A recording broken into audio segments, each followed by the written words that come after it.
Hello, this is a presentation as a medical appraisal update. My name is Dr. Robert Lamb. I'm a GP at the Grange Practice in Wigan, and I'm also a GP Fellow on the Greater Manchester Fellowship Scheme, working with Wigan CCG to bring you this talk. So the overview of what I'm going to talk about today is I'll do a brief introduction, reminder of the revalidation process, do changes to appraisal impact on revalidation, what do I need to do for my next revalidation, what will be the format of my next appraisal, when and how will I know when my next appraisal and revalidation is due. The content of this presentation is my interpretation of the guidance, which I quote from mostly the General Medical Council and the Academy of Royal Medical Colleges. It's, as far as I know, accurate and up to date to the best of my knowledge, but you should check the up-to-date guidance yourself before relying on the information I provide solely yourself. So, as we are all aware, appraisals and revalidation were both paused in March 2020 as a response to the COVID-19 pandemic. Appraisals restarted in October 2020, however the revalidation cycle was postponed until April 21. Appraisals have changed since we last did one. So a quick recap of appraisal and revalidation. Appraisal is an annual local facilitated self-review of a doctor's work over the last year. It's protected time once a year for each doctor to go through with a trained colleague the full scope of their work, which includes looking back over achievements, challenges and lessons learnt, and also recapping on the last year's personal development plan objectives. Looking forward to the next year, it looks at aspirations, learning needs, and putting in place a learning development plan for the next year. Revalidation, on the other hand, is a national GMC process where every 5 years a doctor's licence to practice is renewed based on the recommendations of a responsible officer. Every doctor has an allocated responsible officer who will make this recommendation based on the information gained from appraisals.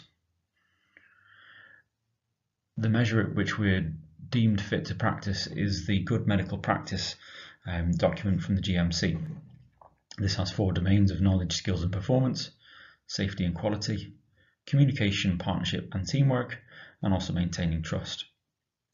I've included this graphic here from the Medical Appraisal Guide, which just shows the appraisal format. So prior to your discussion, you'll have the appraisal inputs, which includes your personal information, scope of your work, supporting information, review of last year's personal development plan, and also achievements, challenges and aspirations. Once you've inputted that information, you then have a booked confidential appraisal discussion with your appraiser, and based on the outcome of this, there will be outputs, which includes personal development plan for the next year, a summary of the appraisal, and the appraiser's statement. And you will read through this and you'll both sign it off, and that's the full appraisal process.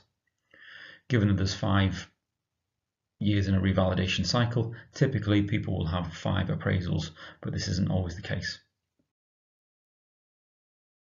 Supporting information. So just a reminder of what this supporting information is made up of. This can be 6 different types: CPD, quality improvement activity, significant events, feedback from colleagues, feedback from patients or those for whom you provide services, and review of complaints and compliments. How has appraisal changed? We should all notice there's a reduced burden on preparing information for your appraisal itself. Typically, we've been asked to provide at least 50 hours of CPD, continuing professional development, evidence with reflection for this.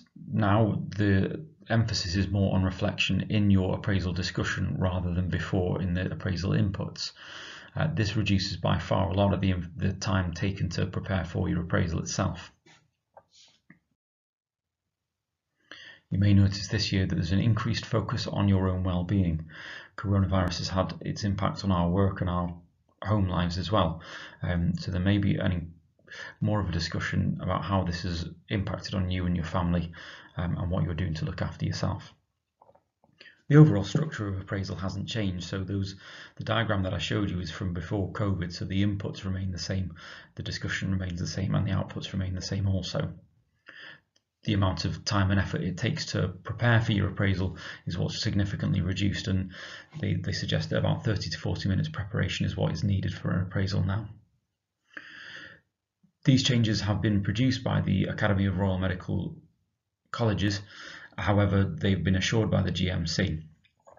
The Academy of Royal Medical Colleges is also assured that no doctor should fail to revalidate due to COVID. What do I need to do for my next appraisal?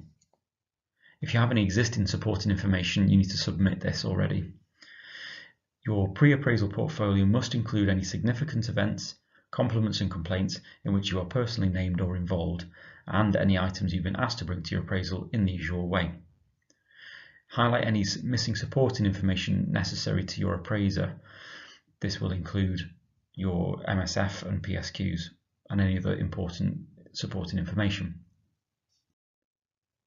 If you don't feel that it's going to be possible to achieve some of this supporting information in time for your appraisal, do mention it to your appraiser in good time. What will be the format of my next appraisal? So it will be almost certainly remote, ideally by video, but some may be done by phone. The same structure and content will be there, so looking back over the last year, focus particularly on how you are and also planning for the next year. As with everything in the NHS, there's a focus on getting things going, so although it may have been difficult to achieve some of your previous PDP objectives, there will be a focus on trying to get a reasonable planning for the next year to make sure that you do continue your professional development. This is a screenshot of the Academy of Medical Royal Colleges medical appraisal template that they've suggested. As you can see, it's only one page and it's much more simplified than we're used to. You will notice on point 4 the challenges, achievements and aspirations. What personal and professional challenges or constraints have you faced? So this is where you'll have 3 examples that you'll be encouraged to reflect on with your appraiser in your appraisal discussion. So will these changes impact on my revalidation? Do remember this is 1 year out of a 5-year revalidation cycle. The whole revalidation cycle over 5 years needs to show all the supporting information needed, however every year does not. It may be more pertinent to discuss the impact of coronavirus on you, your working life and your family this year rather than anything else. If you do have any missing items, do discuss this with your appraiser or local area team. If your revalidation was due between April 20 and April 21, then this will automatically have been delayed for 1 year.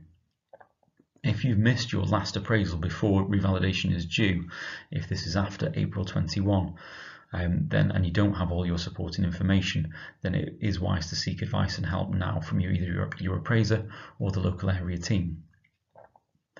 You can see the quote at the bottom suggesting, which has come from the guidance on supporting information for appraisal and revalidation from the GMC, and it says, providing there is a clear and reasonable mitigating circumstances, we do not require you to catch up on appraisals and you do not have to complete 5 appraisals to revalidate.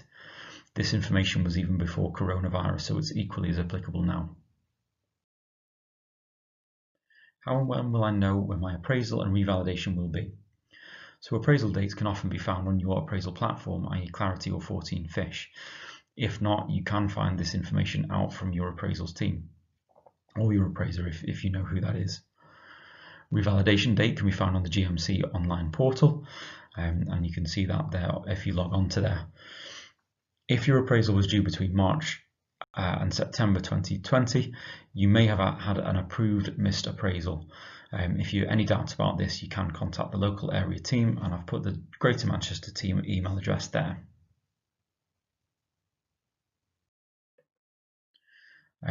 We will put an associated survey with this just to get a little bit of information, but it may not be so relevant if you're watching this after the time of the webinar. I've put on here some of the useful resources that I've quoted, and also you may wish to look at yourself.